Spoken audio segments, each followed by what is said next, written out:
Chaque nuit, nous acceptons volontairement de perdre conscience, de quitter le monde, de disparaître quelques heures. Nous fermons les yeux, et l'univers s'efface. Pourtant, c'est un acte absolument vital. Un être humain privé de sommeil ne meurt pas de faim, ni de froid, il meurt d'éveil.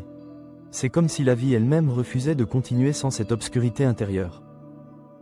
Mais alors, pourquoi tombons-nous dans le sommeil? Et surtout, qu'est-ce qui s'efface exactement quand nous nous endormons? La neuroscience nous dit que le sommeil n'arrive jamais soudainement. Même si on a l'impression de tomber, c'est un long basculement préparé depuis des heures. Tout commence avec l'adénosine, une molécule qui s'accumule dans le cerveau au fur et à mesure que l'on reste éveillé. Elle exerce une pression silencieuse, une fatigue qui grandit, une lourdeur qui devient irrésistible. C'est la loi biologique la plus simple, plus on vit, plus on a besoin d'interruptions. La vie n'est pas un flux continu, elle est rythmée par des effacements. À côté de cette pression, il y a l'horloge interne, un noyau minuscule dans l'hypothalamus, qui décide du moment où la veille doit cesser. Vers la fin de la journée, cette horloge diminue la température corporelle, réduit la tension, relâche les systèmes d'alerte et déclenche la mélatonine. À un moment précis, la pression du sommeil et l'horloge interne se rencontrent, le cerveau bascule en dessous d'un seuil et les systèmes de vigilance s'éteignent.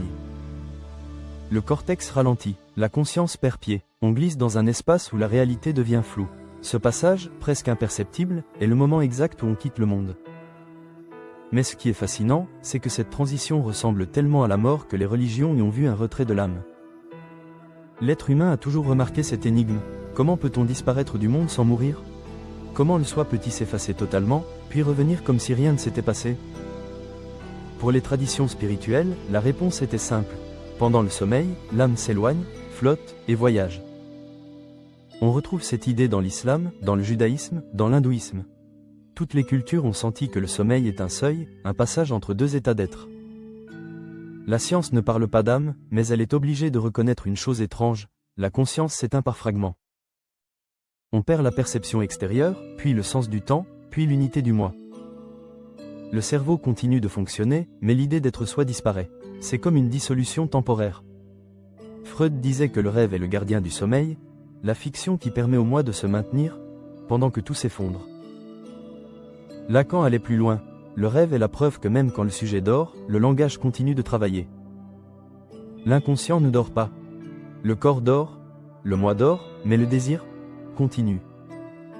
Lorsque nous tombons dans le sommeil, nous ne cessons pas d'exister. Nous cessons seulement d'être pour nous-mêmes. C'est pourquoi la rupture paraît si radicale. On se dépose comme un fardeau, et quelque chose de nous continue d'opérer dans les profondeurs. Les neuroscientifiques pensent que le sommeil sert à nettoyer les toxines accumulées dans le cerveau, à réorganiser la mémoire, à réparer les connexions et à réguler les émotions. Le sommeil serait une maintenance intérieure, sans laquelle la conscience ne peut plus fonctionner. On ne dort pas pour se reposer, on dort pour continuer d'être humain, on dort pour rester vivant. Et pourtant, malgré toutes ces explications, la question la plus fondamentale reste sans réponse. Pourquoi a-t-on besoin de s'effacer pour survivre? Pourquoi ce vide, cette rupture, cette plongée obligatoire? Pourquoi la vie exige-t-elle ce moment où elle se retire d'elle-même? Même les plus grandes études modernes n'ont pas trouvé une raison unique. Le sommeil reste un mystère, un phénomène sans équivalent. Il n'existe aucune machine, aucune intelligence artificielle, aucune forme de vie supérieure qui ait besoin de disparaître à intervalles réguliers pour ne pas mourir. Les humains, si, le sommeil révèle que notre conscience n'est pas un état stable mais un équilibre fragile. Elle demande à être reconstruite chaque nuit. Nous ne sommes jamais sûrs de revenir les mêmes. Nous nous réveillons, mais quelque chose a bougé. Le monde a bougé, et le moi aussi. Le sommeil n'est donc pas une petite mort. C'est une renaissance obligée, une réinitialisation de l'être. La preuve que la conscience, pour continuer, doit accepter de renoncer à elle-même pendant quelques heures. La spiritualité parlait d'une âme qui s'élève. La psychanalyse parle d'un moi qui se dissout. La neuroscience parle d'un cerveau qui se répare. Mais toutes disent la même chose. Quand tu dors, ce n'est pas la vie qui s'interrompt. C'est elle qui se recharge. La vie se retire pour mieux revenir. Encore aujourd'hui, malgré les scanners, les théories, les modèles computationnels, une part du sommeil reste opaque. Et c'est justement là sa grandeur. Le sommeil est l'un des derniers lieux où l'être humain fait encore l'expérience du mystère. Nous ne savons pas tout. Nous ne contrôlons pas tout. Il reste un espace où le réel nous échappe.